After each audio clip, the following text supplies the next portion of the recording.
Physionomie à sens unique lors d'une première période disputée à un rythme plutôt piano, mais parfaitement maîtrisé par des locaux columérins rapidement installés dans la moitié de terrain adverse.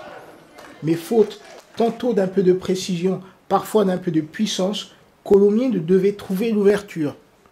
Et ce, en dépit de l'énergie déployée par un Ayoub Ouafsa titularisé en pointe de l'attaque haut-garonnaise et principal artiller des offensives columérines aux alentours de la surface languedocienne. De quoi néanmoins maintenir une parité nulle et vierge à la pause, faute d'envolée d'envergure lors de ce premier acte finalement bien cadenassé par les visiteurs. Oui, après Mont-de-Marsan, forcément, surtout une grosse vexation, mais le staff qui était vexé, ça c'est une chose. Après, je crois que les joueurs ont été profondément vexés. On n'avait pas perdu depuis très très longtemps à domicile.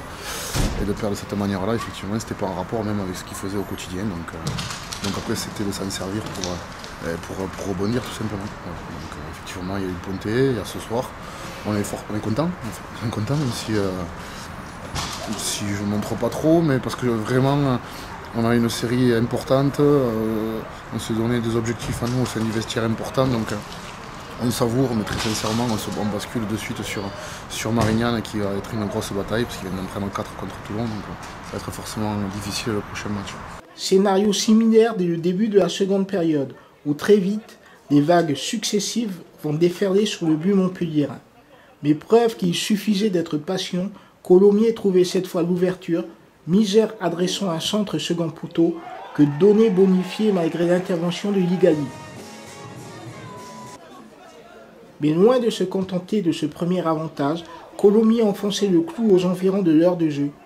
Un mouvement d'école côté droit servant d'offrande à Ayoub Ouafsa.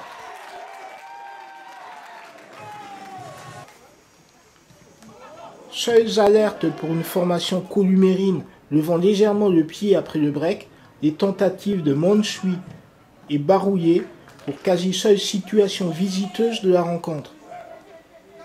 Mais après une parade d'un Ligali ne faisant que reculer les séances, Colomiers enfonçait le clou au quasi-terme du temps réglementaire, Paul Degbo crucifiant le portier Hérolté en signant le 3e but d'une soirée quasi parfaite. Oui, mais après, dès qu'on met les valeurs essentielles du football, c'est-à-dire le combat, la solidarité, dès qu'on ne parle pas monsieur l'arbitre, je sais qu'on propose toujours des choses cohérentes. Après, je sais bien qu'on nous prête beaucoup d'ambition, mais on en parlait encore ce matin. On a fait démarrer, je crois qu'en un an et demi, on a fait démarrer 16 joueurs de moins de 21 ans en CFA. Donc après, on travaille. On est convaincu de ce qu'on fait, et puis après on sait aussi que la route est encore très très longue, donc bravo pour ce soir pour les joueurs, et surtout rendez-vous dès lundi pour basculer sur un match important à Marignane.